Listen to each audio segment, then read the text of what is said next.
¡Cine Club! Ajá, hola, saludos a Marco.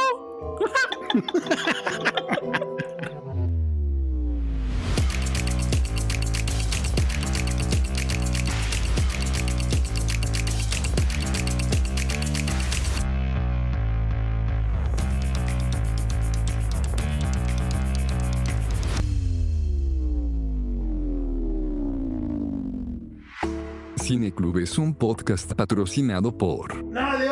Si nadie paga, pero somos independientes. Cierto, pero puedes regalarnos un café en Buy Me a Coffee, seguirnos y dejarnos comentarios en nuestras redes y puedes recomendarnos a más amantes del cine. ¿Y qué bajar eso, no? Sí, pues sí, es que está cada día más difícil hacer los colopen. Hay buenas ideas, pero no tenemos el talento para aplicarlas. Tenemos el problema en la ejecución. Como todo en Chile, acá en Chile es así. Sí, como que hay súper buena idea, pero en la ejecución, ahí nos fuimos a la vez. Por eso que el grupo de viejitas no nos juntamos tanto, porque valemos hongo. No podemos sacar ni un colopen. Sí, es verdad. Ya, pues, pero entonces empecemos con lo que nos convoca. ¿Qué es lo que nos convoca? ¿Qué es lo que nos convoca? O sea, nos convoca una sesión de viejitas. Hace tiempo que no nos juntábamos.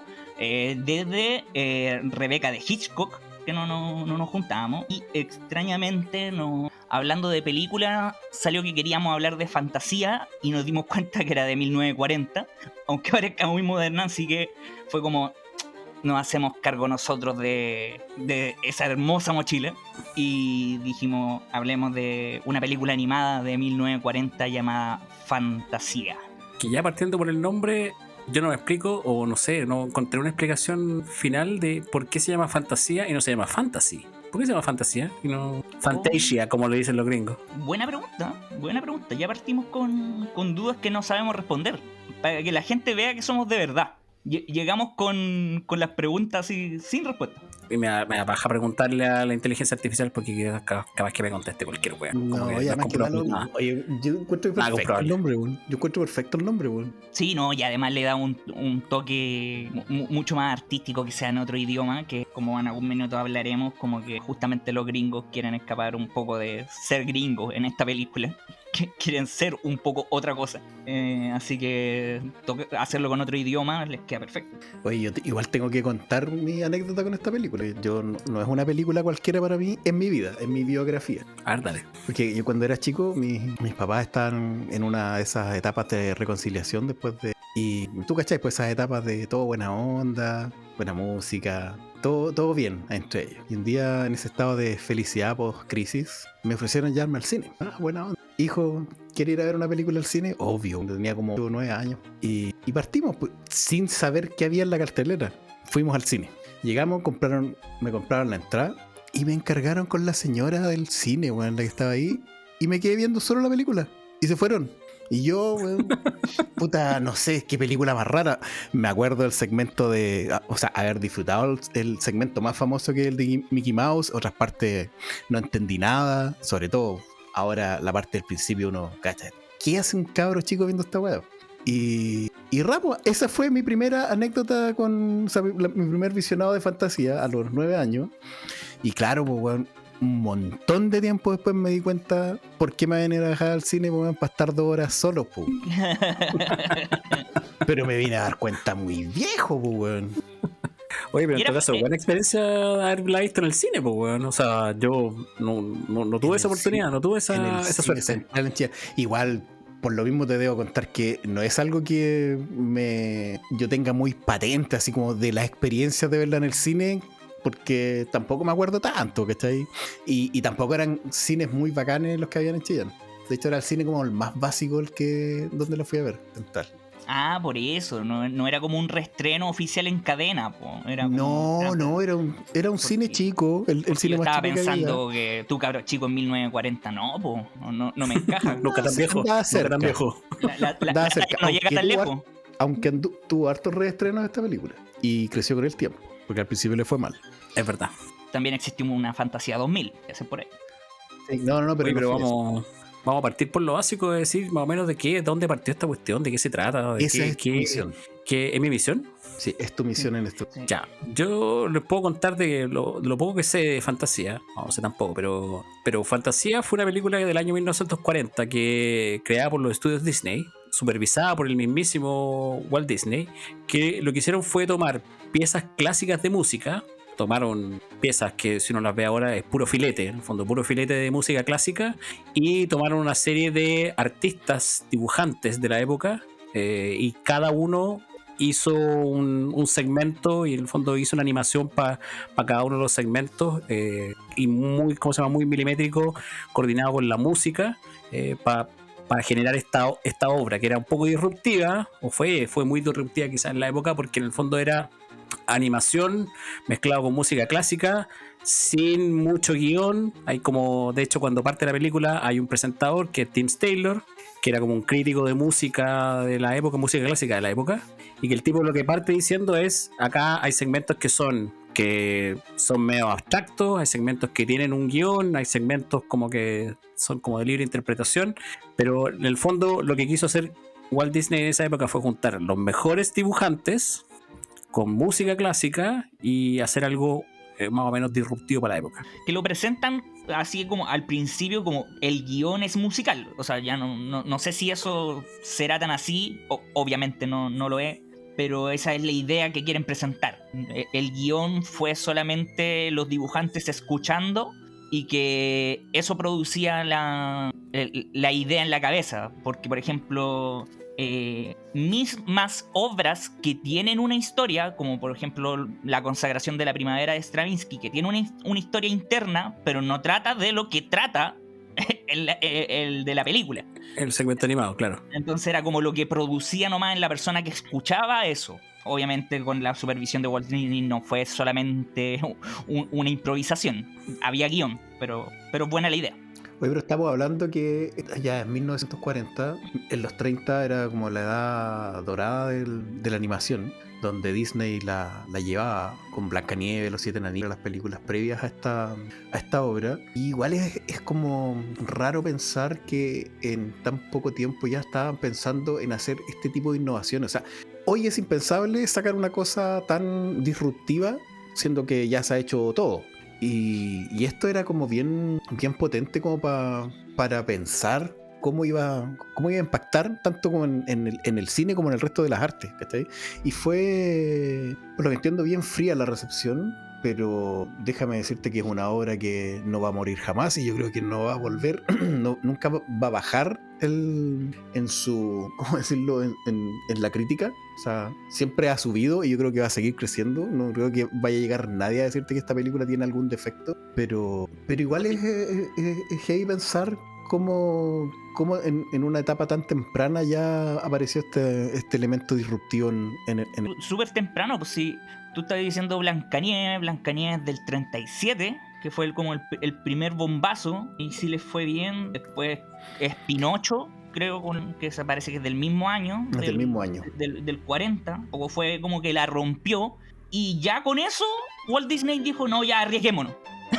Ya no fue bien, ya arriesguémonos de una. Entonces ahí ya estaba mostrando de que él tenía una intención artística desde los comienzos. Claro, el artista Disney, pues bueno, el Disney de hoy día. Hoy día Disney es otro concepto, otra industria. El señor Walt Disney. Claro, exactamente. Sí, lo que estaba pensando yo es que, claro, efectivamente yo creo que es súper disruptiva para la época, porque, como les decía, mezcla esto de música clásica con animaciones abstractas, con la presencia de una orquesta en un escenario, con un director de orquesta, con luces y todo disruptivo. Yo creo que, no sé si en el último tiempo yo he visto algo así disruptivo en el cine. Si uno puede decir que a lo mejor se han hecho experimentos y cosas que se han hecho, por ejemplo, no sé, por streaming, o no sé, estoy pensando en esta serie. Había una serie, por ejemplo, que no sé si se acuerdan, pero era una, por ejemplo, que era como de llamadas telefónicas, que no tenía música, que no tenía video, sino que tenía como una Honda nomás y era como puras llamadas de teléfono, cosas así. Yo creo que son disruptivas para una industria de ¿cómo se llama?, de consumo de multimedia, pero en el cine yo no he visto algo así como tan disruptivo, o no recuerdo haber visto algo que uno diga, pucha, sí, esta cuestión es disruptiva en comparación con las películas que se están haciendo en el minuto. Y ahora estamos hablando nuevamente de 1940, es como esto que ahí se pegaron en la cabeza cuando hicieron esta cuestión.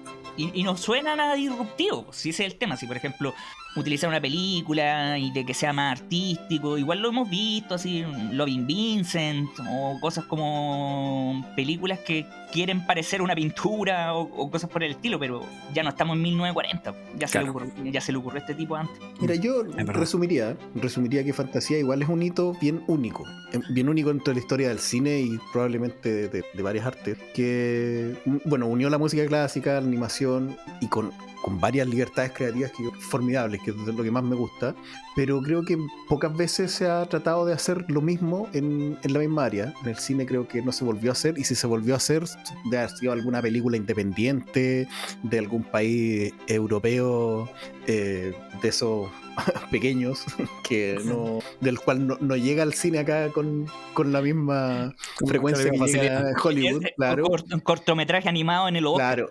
Pero yo creo que sí se transmitió esta forma de arte, por ejemplo, al videoclip y a los cortos. Pero más allá de eso no influyó.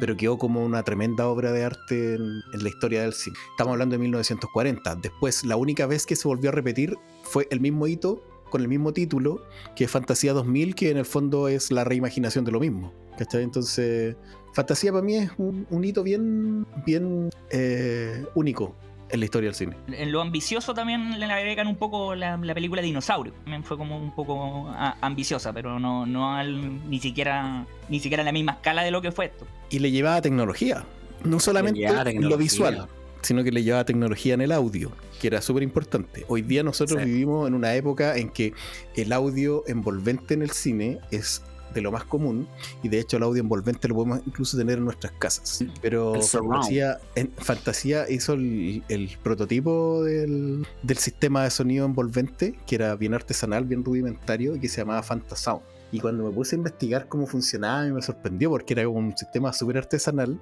La película está grabada con varias pistas de audio, pero las distintas pistas de audio se van transmitiendo en distintos parlantes que están distribuidos en el cine. Uh-huh. Pero no está la mezcla hecha ya en la película, sino que tenía que haber un tipo así en vivo haciendo la mezcla en el momento correcto, subir el volumen de los parlantes traseros, de los parlantes que hoy día serían como los surround, o de los delanteros, del central, etcétera, ¿cachai? Entonces tenía que tener este componente de una persona que estuviera haciendo esta mezcla en vivo, y eso yo lo encuentro genial. Tenía que haber una idea para que naciera el concepto de música envolvente. Claro, la música envolvente hoy día se hace de otra forma, el sistema es mucho más sofisticado, más tecnológico, pero este sería el primer prototipo de esa tecnología, y encuentro ya la raja que estuvieran pensando no solamente en el aspecto visual, ya que era una de las cosas más importantes, pero como Fantasía tiene este componente donde la música es protagonista, tenía que tener un adicional, y ese adicional se lo dieron con el Fantasound. Y ganarían un Oscar honorífico por este invento, exacto. Por avances en el sonido. Y esa también yo creo que fue una razón por la cual no les fue tan bien cuando lanzaron la película, porque tenían que tener una sala que tenía que estar especialmente acondicionada para Fantasound. Entonces no había muchas salas, acondicionaron creo que algo así como 25 salas en Estados Unidos como para ver la película. Entonces tampoco era como que no podía ser como una distribución masiva de que estuviesen todas las salas de cine, porque necesitaba de este componente de los parlantes específicos para Fantasound. Pero ¿cómo es lo que pasa con el IMAX hoy día? Bueno, el IMAX, bueno, es que en realidad hoy día toda la tecnología es lo mismo. Si tú querés disfrutar como todo, así como toda la capacidad tecnológica puesta o vertida en una pieza audiovisual, en una obra musical, tenéis que tener la última tecnología, como lo que pasa en tu teléfono. No todos los teléfonos tienen el Dolby System, Atmos, no sé cuánto, ¿cachai? Y si lo tienen activado para que tú lo puedas disfrutar, tenéis que tener el último audífono, ¿cachai? Con el último tipo de Bluetooth y no sé qué. Eso pasa allá también. Claro, igual es mucha la diferencia, porque si estamos hablando de una cantidad de 25 cines para un estreno mundial, obviamente fue muy poca la gente que pudo disfrutarlo. De esa manera. Claro, pero lo que yo valoro es la innovación. ¿cachai? Ya no solamente la innovación en la película en sí, en la obra en sí, en lo que están haciendo, sino que en la tecnología que está siempre forzando el límite, ¿cachai? Y eso es genial. Y en imagen, también fue innovadora en imagen, con el uso de dobles planos, con el uso del mismo Technicolor. O sea, el tipo quería innovar. Era como, guardando de nuevo las proporciones, pero era el Nolan intentando de grabar en IMAX, ¿cachai? Como que hay una intención técnica, ¿cachai? Sí. Yo ahí culpo a lo que está haciendo. Se necesitaban ese tipo de cosas para lograr un efecto en el público. Si la primera parte tiene mucho que ver con el fenómeno de la sinestesia, no sé si vamos a explicar de ahí, yo creo que vamos a hablar un poquito de lo que es la sinestesia más adelante cuando entremos al primer segmento, pero si quieres representar este fenómeno neurológico en pantalla, es difícil poder lograrlo si no colocas todo lo que podría implicar para que una persona común que no es capaz de captar esto lo sienta, ¿cachai? Y por eso yo creo que siempre tenían que empujar un poquito más allá el límite para lograr estas cosas, tanto como lo que decía, en la imagen como en el sonido. Y la gran combinación de todo, de por qué es tan grande esta película, de que es tremendamente innovadora, es disruptiva y finalmente es muy buena. Yo creo que eso técnicamente es la raja. No es solamente una película europea que uno diría, sí, efectivamente, esto académicamente es genial. No, esta película es una gran película. Se la pone a niños, funciona, a adultos, funciona, y hasta hoy en día, donde ya lo disruptivo ya no es tan disruptivo, donde lo que en ese momento provocó una emoción técnica, ahora ya no lo hace. Pero igual sigue funcionando como película. Ahí yo tengo la duda nomás de que no sé cómo está en la actualidad esta película alineada con el consumo que hay, por ejemplo, música clásica. Porque yo creo que en esa época, estamos hablando de 1940, sí había, quizás, no estoy hablando quizás sin datos, sin nada en el fondo, pero sí creo que había un mayor consumo de música clásica. Hablemos sin saber. Hablemos sin saber. Claro. Pero es que ahora, en la actualidad, ¿la gente consume música clásica? Yo no sé, weón. Yo creo que sí. Yo creo que consume música clásica. Hay un público que es bien, así como existe un público ávido de rock, existe un público ávido de jazz, pero que no es el común. En esa época. Pero son segmentos son muy pequeños, po. Por eso, pero se han ido reduciendo. Yo creo que no son tan pequeños. Son más reducidos, pero ya no es música popular. Lo que quería contar, por eso dije, hablemos sin saber, porque yo entiendo que en ese tiempo, en los 30, bueno, a partir de los 20 ya la música que la llevaba y que era el mainstream, era el jazz, era el blues. El blues, y había un montón de música que ya sonaba porque existían medios masivos. Y cuando hablo de medios masivos estamos hablando de la radio, bueno, cuando se inventó la posibilidad de envasar la música en discos, en gramófonos, ¿cachai? Ya la música clásica no fue el mainstream de la industria, porque no era industria en ese momento. Y ya sí pasó a ser música totalmente de elite. Siempre fue música de elite, ¿cachai? Pero ahora ya dividimos en que a la gente común y corriente tenía a su disposición música popular, y la gente más docta oculta y más de elite tenía a la música clásica. Y en esa época sí ya existía esto. O sea, ya teníamos esta división. La gente común y corriente en radios, en sus reproductores caseros, escuchaban otra música. Bueno, ahí hay un punto importante. O sea, yo lo que voy es que si el consumo de música clásica en la actualidad quizás no es tan alto, o sea, yo personalmente consumo harta música clásica, y de hecho ahora que vi Fantasía como que me caí en la pasta de nuevo, porque caigo de vez en cuando como en la pasta de la música clásica. Como que claro, yo la veo y puta, me encanta porque sí hay obras que están presentes dentro de esta película que las encuentro que son notables, por la consagración de la primavera, por ejemplo, o el mismo Aprendiz de Brujo, como que son obras que son súper notables como música clásica. Entonces verlas animadas adicionalmente te genera algo que es súper especial, pero para una persona que no ha escuchado jamás Stravinsky, o una persona que no ha escuchado jamás no sé, alguna de las otras obras que son un poquito más rebuscadas, como que no sé si va a enganchar tan fácilmente con un contenido como este. A lo mejor puede ser una puerta de entrada, quizás, pero no sé si va a enganchar así como a buenas primeras con una película como esta, que nuevamente es como disruptiva en ese sentido. Sí, es que yo creo que el fenómeno sigue siendo el mismo. En ese tiempo la gente común y corriente, sin decir nada malo, porque a mí también me gusta la música popular, la gente escuchaba, no sé, Glenn Miller, escuchaba música de Big Band, swing, ¿cachai? Glenn Miller, Benny Goodman, ponte tú, Duke Ellington en el jazz, Ella Fitzgerald. Esa era la música que escuchaban. Es lo que, al similar de lo que hoy día, no sé, pues la gente escucha Dua Lipa, Taylor Swift, qué sé yo. Y también va a tener este choque con la música clásica porque no la conocen. Es difícil. El acceso a la música clásica, entender la música clásica tampoco es tan fácil. Te puede gustar, te puede llamar la atención. Hay piezas que son muy conocidas, como en todo, pero es difícil entrar. Y yo creo que igual Fantasía es una buena puerta de entrada porque tiene ese aspecto de entrada por la visualidad. Lo que estáis viendo. Y a propósito de puerta de entrada, ¿será una buena decisión que justo el primer corto haya sido el de Bach, que es el más abstracto? Es súper abstracto. Es que tiene todo el sentido con lo que querían partir, po. A ver, yo creo que aquí podemos empezar a desmenuzar lo que es la película en sí. Yo creo que tiene todo el sentido con lo que querían mostrar en la película y partir con lo más abstracto de la música, ¿cachai? Y lo que el concepto que te decía yo de entender lo que es la sinestesia, de que se te combinen los sentidos. Y yo creo que lo logran de forma muy eficiente con eso. Y da lo mismo, no sé si da lo mismo, pero la obra que eligieron, la obra musical que eligieron para eso, pudo haber sido cualquiera. Yo creo que esta cuestión fue una decisión de gusto. No sé, a lo mejor ustedes no están de acuerdo con eso. No, o sea, Bach es como lo más clásico de los clásicos. Es como uno de los fundadores.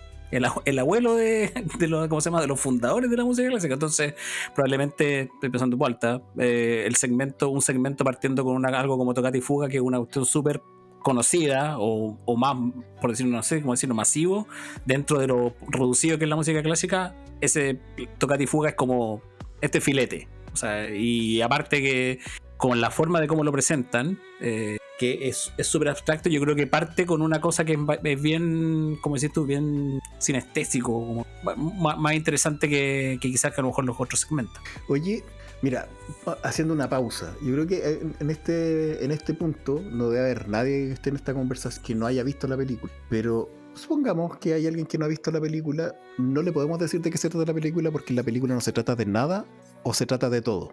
Cuando digo que no se trata de nada, pues es porque no tiene una trama, no tiene un guión, no está contando una historia, sino que en el fondo es como ir a ver una obra, un espectáculo de música clásica, una obra completa o un ballet, pero en vez de ser una obra completa, hicieron secciones con obras musicales sacadas de autores muy reconocidos y pusieron en pantalla estas representaciones, como lo explicó Jorge muy, muy bien en el principio. Y no es nada más que eso, y son, ¿cuántas? Son 6 obras. Ayúdenme ustedes, chiquillos, a ver si se me olvida alguna. La primera sería la Toccata y Fuga de Bach. Sí. ¿Cierto? La segunda sería el Cascanueces. Así es. La tercera es el Aprendiz de Brujo, que es la sección que hoy día podemos reconocer más, donde sale Mickey Mouse, nuestro invitado del Cold Open del día de hoy. Que el origen. Y aquí es donde tengo la confusión. Tenemos la pastoral, No, de ahí viene la consagración. La consagración de la primavera de Stravinsky. Después tenemos Beethoven con la pastoral, la danza de las horas De Ponchielli. y me falta una, el último segmento. Faltan dos. El segmento está dividido. El último. Perfecto. Tenemos una noche, acá lo encontré. Tenemos una noche en el Monte Calvo y el Ave María. Exactamente. Entonces vendrían a ser 7 segmentos, ya que el último está dividido en 2, con piezas musicales de autores muy conocidos, explicados por un narrador que presenta cada obra al inicio de la interpretación, y cada una está animada por diferentes autores y que se nota que tienen distintas formas cada uno de los segmentos. Tienen distintas formas, tienen distintos tonos, tienen distintos géneros. Realmente son 7 segmentos muy separados entre sí. Y antes de que entremos al análisis, porque a mí me gustaría analizar cada uno de los segmentos de forma detallada, tengo una pregunta. ¿Por qué creen ustedes que al señor Disney ocurrió hacer esto? más allá de hacer esto, así como de ser el bacán y hacer algo disruptivo y yo quiero ser el capo. En mi caso, yo siento que es que nosotros, por ejemplo, en el programa lo hemos dicho muchas veces, el tema de la animación no es un género, sino un medio. Ajá. Y yo creo que Walt Disney eso lo quería llevar al extremo. Esa misma frase. Como yo, Walt Disney, me voy a encargar de hacer crecer tanto el medio de que todos entiendan de que esto no es solamente para risas y para niños. Y que para eso tengo que lograr hacerlo crecer a un nivel artístico como el nivel que está logrando el cine en los años 30. Recordemos de que, como siempre, así como el cine se construye un poco en los años 20. Ahí es cuando crece y sale de ser algo de feria a convertirse en arte. Entonces, aquí yo creo que pasa lo mismo. Así dijo, tengo que convertir la animación en algo que no sea una feria, que no sea cómico nomás, y llevarlo a otro nivel. Pero yo igual tengo mi hipótesis, que no tiene mucho que ver con eso, Diego, y creo que tampoco es oficial ni formal, puede que esté hablando puras pescadas lo que estoy diciendo, pero a mí me da la idea que Disney tenía esta aspiración por el ser de Estados Unidos, y Estados Unidos era una nación muy pujante que iba para arriba con todo en esos años. Europa estaba sumida en todo lo que tiene que ver con la guerra mundial, y era un lugar muy admirado por su cultura por parte de la élite, y todas estas obras que están acá en Fantasía representadas son europeas, son clásicos, y de alguna forma llevar esto como de la élite a las masas era muy atractivo para Walt Disney. Y yo creo que hacer eso era una motivación fenomenal con su capacidad de crear animación. O sea, él tenía esa capacidad. Digo, oye, voy a hacer algo super cool, pero voy a ir a donde está la cuna del arte. Y fue a Europa y se trajo todo esto para ponerlo en pantalla. Y lo hace con rescatar vanguardia pictórica, no solamente las musicales como estábamos diciendo, porque, o sea que obviamente todas esas vanguardias eran más transversales, pero claramente tocan el abstracto, tocan el impresionismo, tocan el expresionismo, que fueron todas vanguardias europeas de principio sí. Es que totalmente, porque esto pudo haber sido un grandes éxito de solo obras clásicas muy reconocidas, que cualquier persona lo hubiese conocido y a lo mejor hubiese sido incluso más exitoso. Pero no fue así. Creo que la selección de obras es bastante particular, pero tiene que ver con eso que estás diciendo tú, Diego.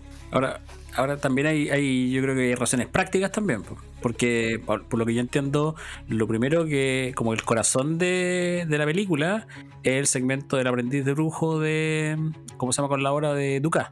Que recién digo algo menciono que de ahí parte todo, en el fondo de ellos, y de hecho si uno ve la animación que hay detrás de ese segmento en particular, es una animación que sí tiene un más guión, como que y está el personaje de Mickey Mouse, que en esa época Mickey Mouse tampoco era lo que nosotros conocemos ahora, en el fondo era como que Mickey Mouse, creo que esta es la primera aparición en una película de Mickey Mouse, no era tan famoso, pero esa fue como la primera animación que hicieron.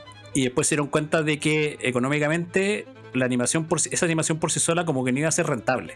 Entonces empezaron a armar un proyecto alrededor de esta animación, donde para poder llegar a lo que fue Fantasía, que fue una película que se pudo distribuir y finalmente la tenemos hasta el día de hoy. Cuando si no hubiese quedado como un segmento corto de los mismos segmentos que hacía Disney en esa época, que de hecho habían unos segmentos similares que hacían, que se llamaban las Silly Symphonies, que eran puros cortos de pedazos de, ¿cómo se llama?, de música con animación, pero la obra maestra de que partió con todo esto es el segmento del aprendiz de brujo. Sí, era como de la Silly Symphony, pero que se le escapó de las manos y le quedó muy cara. Exactamente.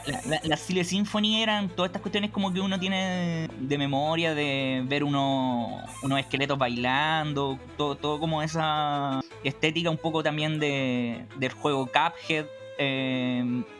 Pero que aquí ya le aumentó el presupuesto y le salió ¿cuánto? Como 4 veces más de lo que esperaba. Así era como una locura, qué mal manejo del dinero.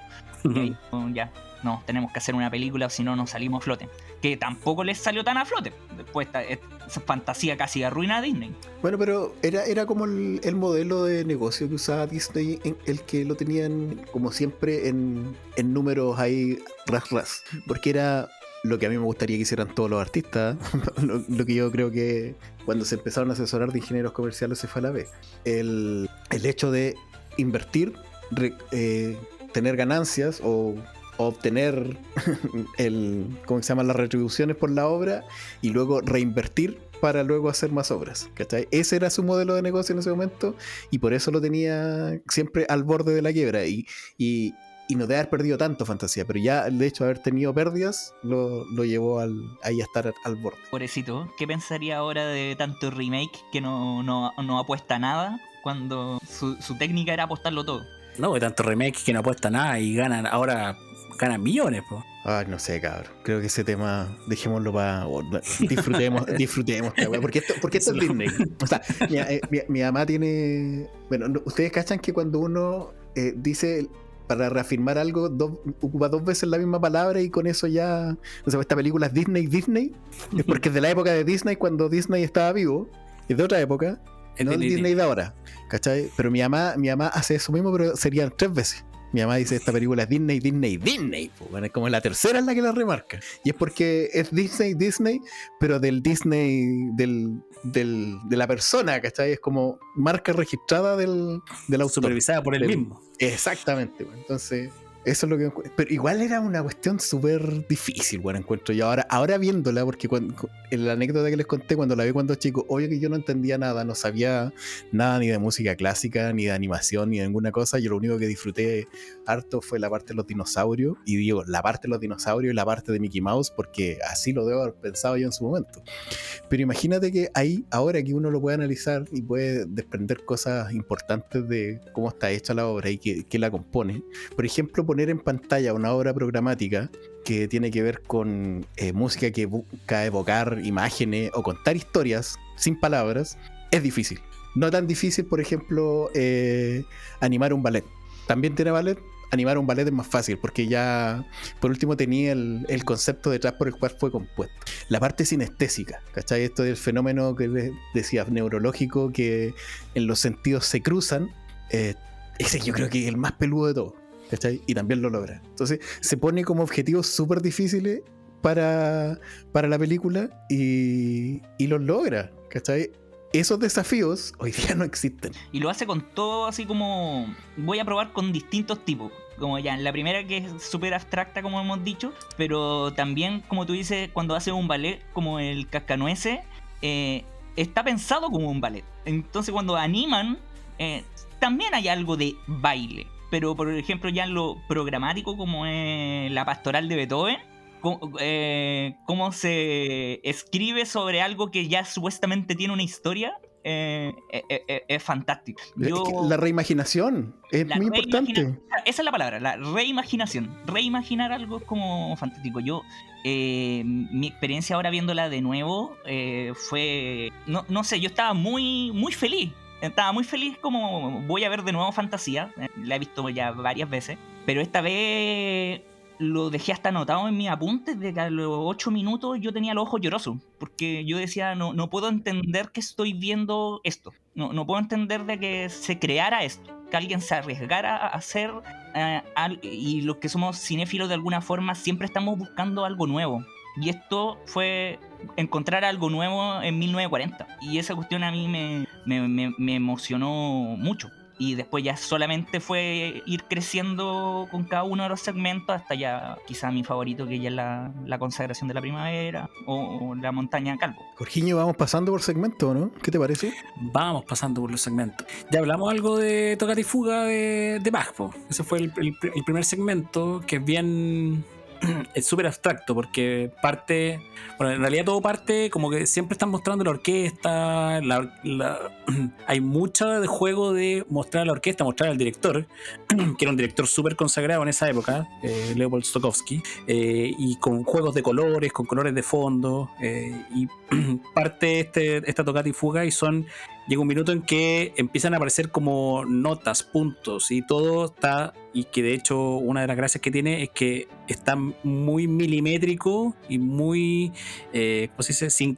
La sincronización que hay entre la imagen y los, ¿cómo se llama? Y la música o las notas que están sonando es perfecta. Entonces empiezan a aparecer estos puntos y estos como símbolos bailando en la pantalla, que yo diría que es como de los segmentos más abstractos y de entrada, en el fondo es como que partiendo de esta cuestión uno haber dicho que esta wea en el fondo es una locura. Pero y que también como, porque nosotros decimos abstracto, pero no necesariamente abstracto, surrealista, sino que también era como a través de la imagen graficar el timbre, a través de la imagen ver el tono, ver el volumen.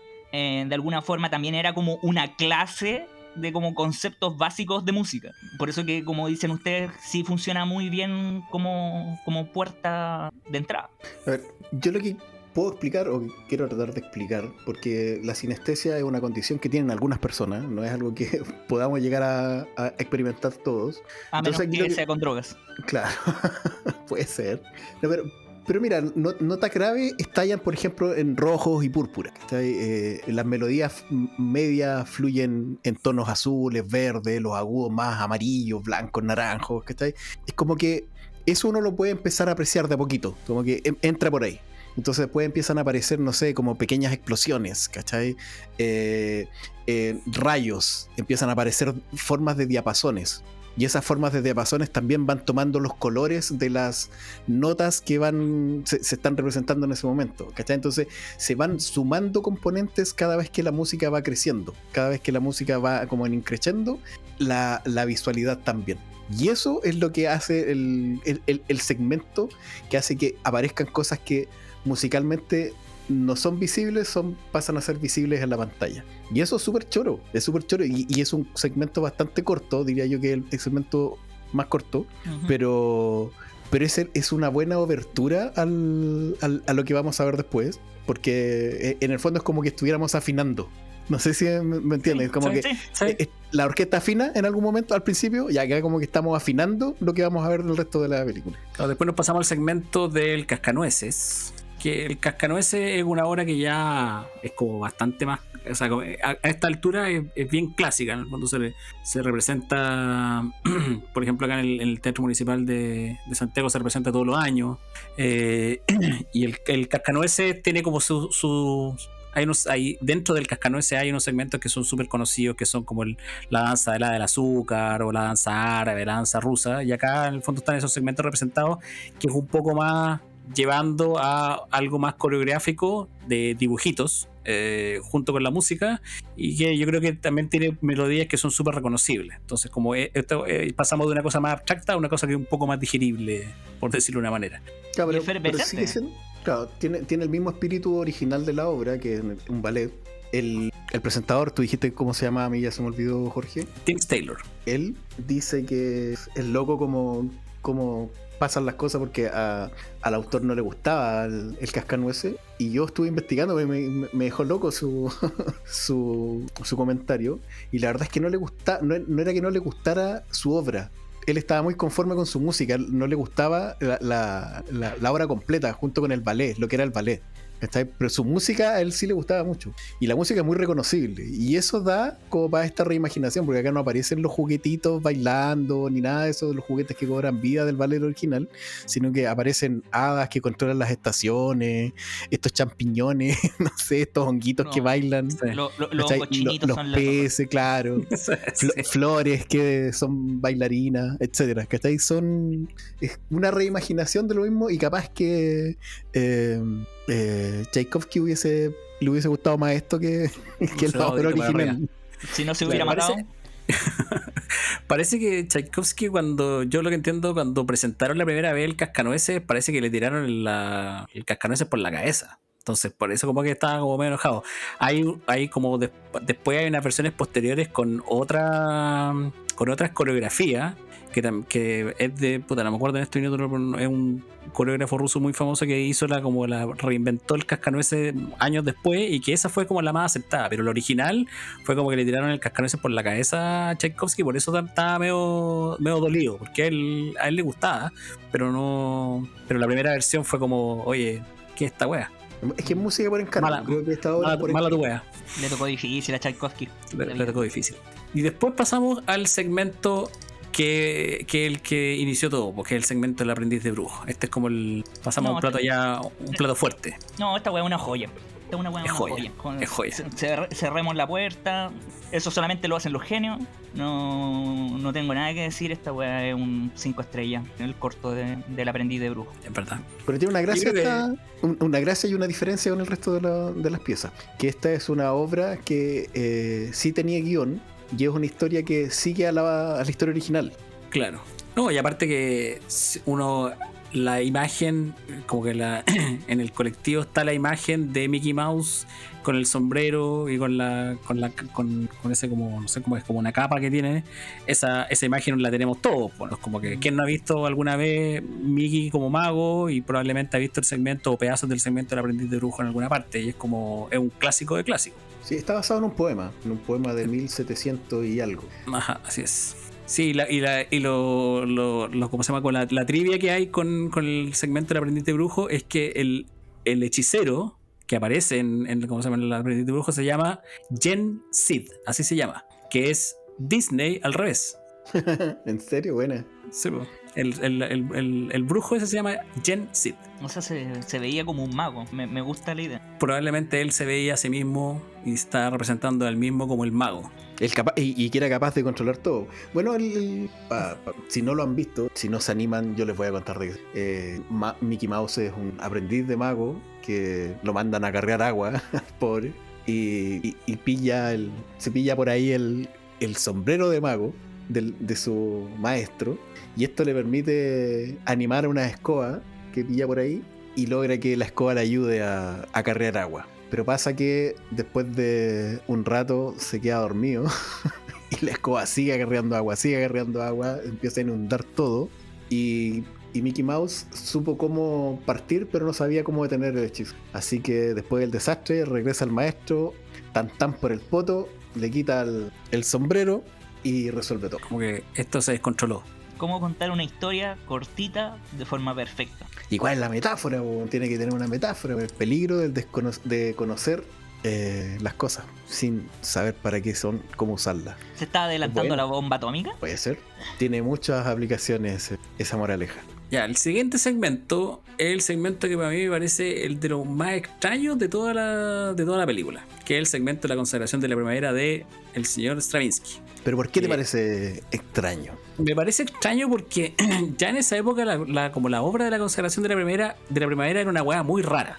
O sea, cuando se presentó la obra por primera vez, la gente dijo que esta weá, o sea, esta es una weá muy rara, como que era media inexplicable. Entonces, que hayan utilizado una obra que no era como del gusto de la mayoría y era una weá bien disruptiva, hace que la película sea aún más disruptiva. Como que estáis animando un segmento con una música que en ese minuto era, o cerca de eso, era rara. Era una weá muy loca. Sí. Yo creo que todavía lo es. Sí, y que despierta pasiones. Además de que sea rara, despierta muchas pasiones. Porque se dice, es pagana. De hecho, como el nombre original de la obra no es la consagración de la primavera, es como Primavera a la Virgen, si mal no me acuerdo. Porque también tiene que ver con el tema de un sacrificio humano. Es que se llama, perdón Diego, se llama El Rito, o sea, como la interpretación del título es El Rito de la Primavera, y es un rito pagano. Es un rito pagano de un sacrificio para que vuelva la primavera. Así es. Que está ahí después del invierno. Así que cuando esta cuestión se presentó, creo, en Francia, la gente se enojó y la gente con monóculo, se le cayó el monóculo, agarró su silla y la empezó a tirar. Si eso está descrito, de que empezaron a tirar. De hecho, creo que en esa obra estuvo Tchaikovsky, si mal no me acuerdo. Que fue como uno de los pocos que dijo, no, pero si esta weá es buena. Y en vez de toda la gente que estaba intentando de quemar el teatro. Que sabéis vos, le dijeron, claro. esa weá de cascanueces que es mala. Oye, pero la vuelta de tuerca que le dan acá es increíble, porque no ocupan el rito de la primavera como tal, o sea, no hacen el rito de la primavera, ¿cachai? No hacen esa representación visual, sino que hacen algo que para mí, mi yo infantil, creo que era una idea también, o sea, el de Mickey Mouse de haber sido el que más disfruté, pero este venía en segundo lugar. Dinosaurios, pues, compadre. Dinosaurio. Es muy entretenido. Es muy bueno. El nacimiento de la Tierra, con lava, gases, todo este caos volcánico, el origen de la vida, donde sale esta división de células, organismos marinos, etcétera. Aparece toda la evolución, ¿cachai? El pez que está cansado de que su señora pez le hable, weón, y está cansado hasta que sale a la superficie y aprende a respirar. Aparecen los dinosaurios dominan la Tierra y se extinguen, ¿cachai? Y se extinguen porque, no sé, pues, la Fórmula 1 necesitaba combustible para sus autos. En todo caso, hay que decir que cuando Stravinsky vio esta weá, le cargó. No le gustó nada. ¿Qué cosa? ¿Lo de fantasía? Sí, pues, lo de fantasía. No le gustó. No le gustó. No le gustó porque le hicieron, porque no es la obra original. O sea, como que la obra original es diferente. Hicieron cortes, movieron piezas de un lado para otro, hicieron todo un enredo y a Stravinsky le cargó. Encontró que te pongo un ejemplo. ¿Qué pasó con The Shining y bueno. King? Sí. Estamos de acuerdo. Stephen King le cargó de ¿cómo se llama? Lo que hizo. Son cosas que pasan con The Shining. Sí. Y el autor de la obra tiene que aprender a vivir con eso. ¿Para qué estamos con cosas? The Shining de Kubrick es superior a la que hicieron después, que era la serie que hicieron que era como bajo la supervisión de Stephen King, y la otra era una mugre. Pero la de Kubrick es una maravilla. Pero aquí no sé si, bueno, la consagración de la primavera me gusta mucho. Sí, Como... Después de eso viene un intermedio. Cosa rara en las películas de Disney. Creo que entiendo que esta es como de las películas de Disney que es como más extensa, dura un poquito más de 2 horas, y le pusieron un intermedio de unos 15 minutos donde se ve que sale la orquesta y después vuelven y empiezan como a hacer una especie como de jam session entre los músicos, como que es algo un poco más lúdico dentro, que también es como raro dentro de la película, porque al final son como segmentos y que entre medio tienen la presentación, tienen este presentador, y entre medio los músicos hacen tonteras o hacen jam session, que es como una bien rara como para la época, ¿no? Sí, no está tan bien lograda, diría yo. Como que la broma, no sé si me... Claro, es media artificial la cosa, es como no es tan natural quizás. Ya después pasamos a la Sinfonía Pastoral del señor Beethoven, donde hay un mundo creado donde hay centauros y centauras. Ahí le mandamos un saludo a nuestro amigo Centauro Maquia. Me imagino que si no ha visto este segmento debería verlo, porque está representado su mundo con música de Beethoven. Y claro, acá también hay un poco más de, podríamos decir, algo de guión, donde hay un mundo, donde están estos centauros, donde está el dios Baco, aparece Zeus, como que hay un poco más como de historia. Como una interpretación de la música de pastoral de Beethoven, como para generar una historia con estos personajes dentro del segmento. Es que esta es la parte como de obra programada. La música intenta evocar imágenes y escenas, acá en este caso naturaleza, y aparecen estos riachuelos, si tú aparecen, no sé, dioses, seres mitológicos, y la película se toma como estas libertades visuales y transforma esa evocación campestre de la obra original de Beethoven en como esta otra interpretación libre, como bien fantástica, claro, del mundo de la mitología griega. No creo que, ¿cómo se llama? Que Beethoven haya estado pensando en centauros cuando escribió la Sinfonía Pastoral. A eso voy, porque Beethoven lo que estaba pensando era como una tarde de campo, si eso es lo que explica el presentador. Igual el tema es como que no me gusta tanto que cuando se da la libertad supuestamente de crear, se caiga como en los típicos como originarios de la cultura occidental, como podría ser el mito griego, el origen de la vida. Por eso que, si bien a mí me gusta mucho la consagración, pero por otras cosas, me gusta más el aprendiz de mago, porque es como una historia aparte. En cambio en los otros fue como, hay que crear algo. Mito griego, pues sí, mito griego siempre funciona, pues viejo. Como que eso no me atrajo tanto de este. Sí, pero lo pongo de esta forma. Beethoven estaba pensando en una tarde de campo con su obra, y la música trata de evocar eso. Por lo tanto, ¿qué dijeron? Hagamos algo que evoque una tarde de campo. Hicieron una tarde de campo, pero con mitología griega. Y yo creo que quedó bien bueno. Porque es una tarde de campo. Funciona. Funciona y al final llegan los dioses griegos a dejar la cagada esta tarde de campo y se termina la tarde de campo. Pero es eso, ¿cachai? Es como trataron de...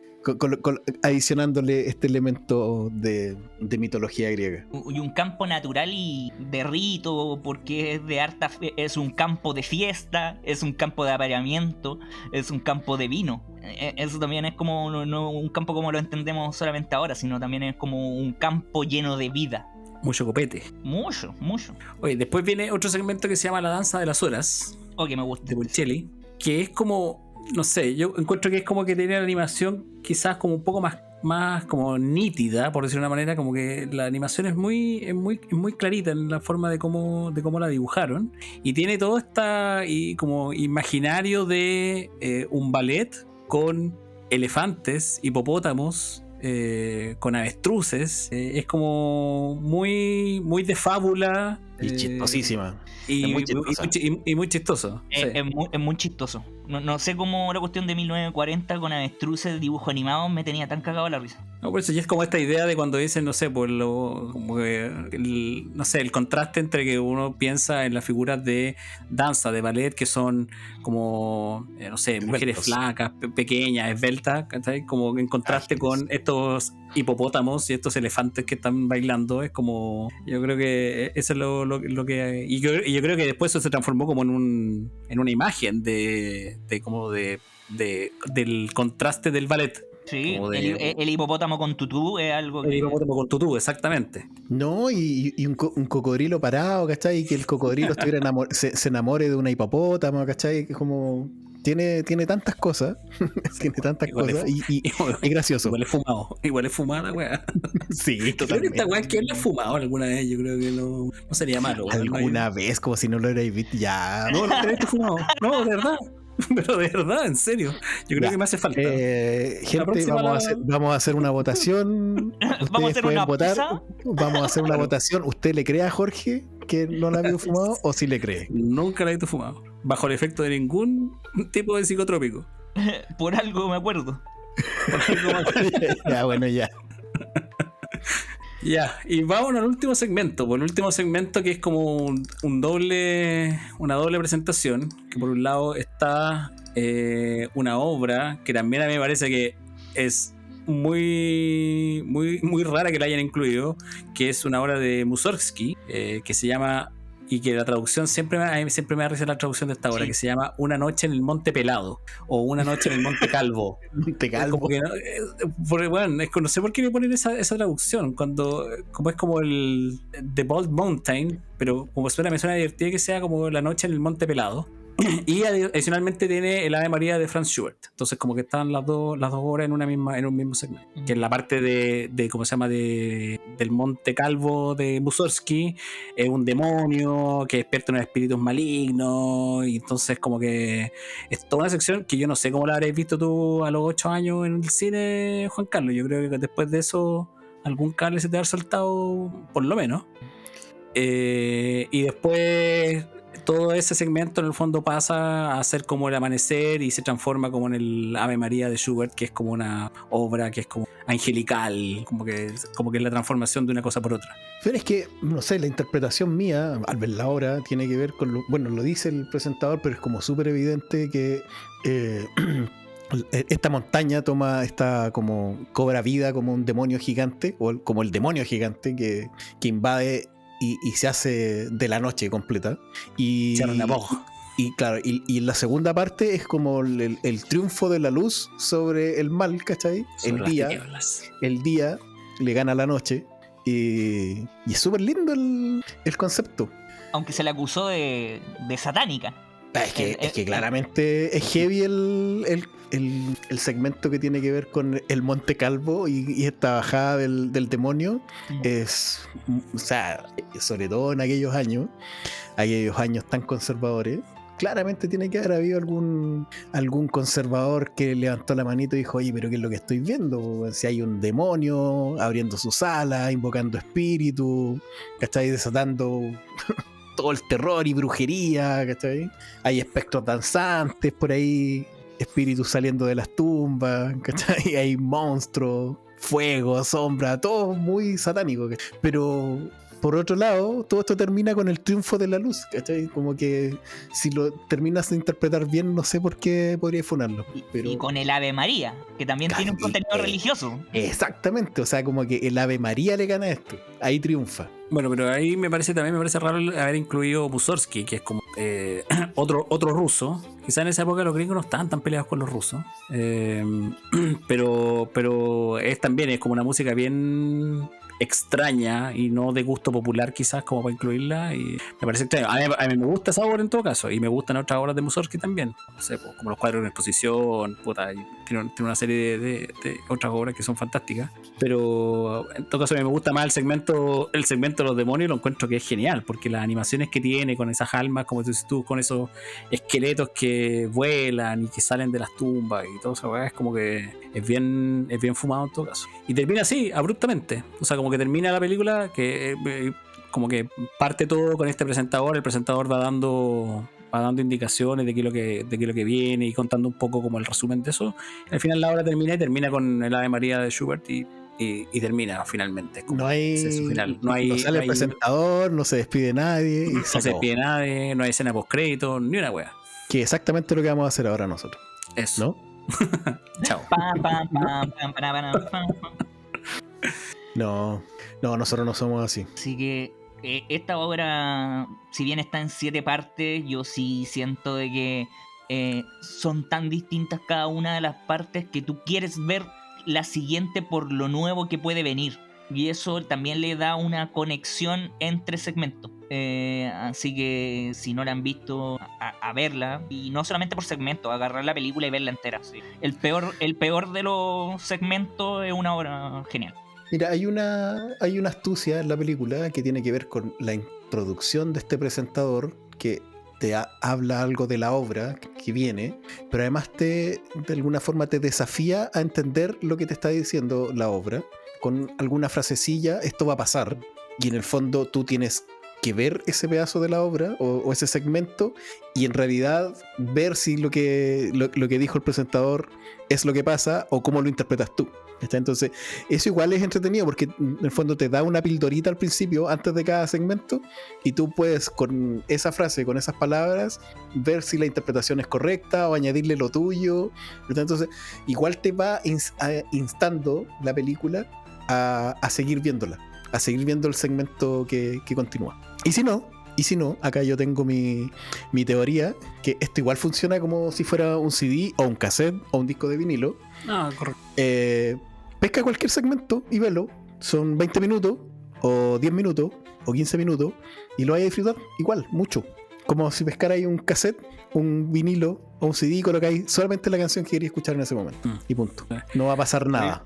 A mí lo que me gustaría es, yo no sé si la han, en el último tiempo la han reestrenado o no, cachado, si es que salió en el cine, pero me encantaría verla en la pantalla más grande posible. O sea, si con el mejor audio, y con el mejor audio. Con el mejor audio. Si esta la sacaran en IMAX, puta, sería, yo creo que... No, y el audio. Eso para mí es como lo necesario. Creo que ahí se está perdiendo mucho el visionado. Remasterizado. O verla con audífono.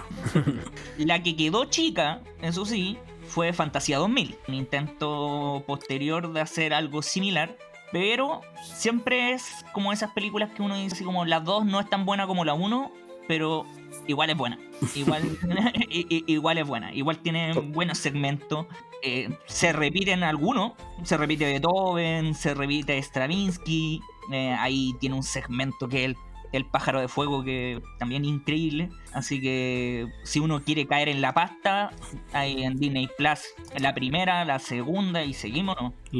¿Cómo se llama? Como dicen por acá, 2 estrellas y un corazón.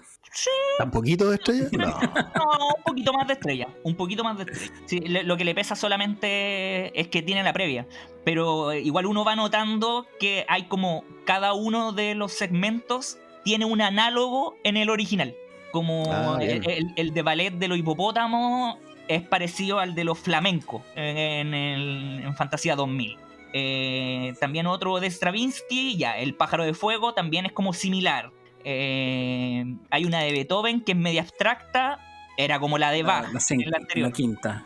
Sí, Claro. sí, es parecido más o menos. Se ve eso. Hay otros que son más originales como Rhapsody in Blue, pero obviamente me quedo con el original, pero si a uno le gusta la primera, ver Fantasía 2000 viene como anillo al dedo. Maravilloso, wonderful. Muchachos, linda conversación, lindo análisis, me gustó. Me Y gustó volver a mucho. hablar de películas viejitas que las teníamos abandonadas por, Si hablemos de por las varios motivos. viejitas. Pero seguiremos, volveremos. Hay que traer de vuelta a Pedro Perucci. Ya pues. Ya muchachos, nos despedimos. Ya, me voy a ir Que a estén fumar muy una bien. cosa y ver la película. Sí. Ya, y recuerden votar por si le creen o no le creen a Jorge. Que estén Créanme, bien. es verdad. Chao, cuídense. Adiós.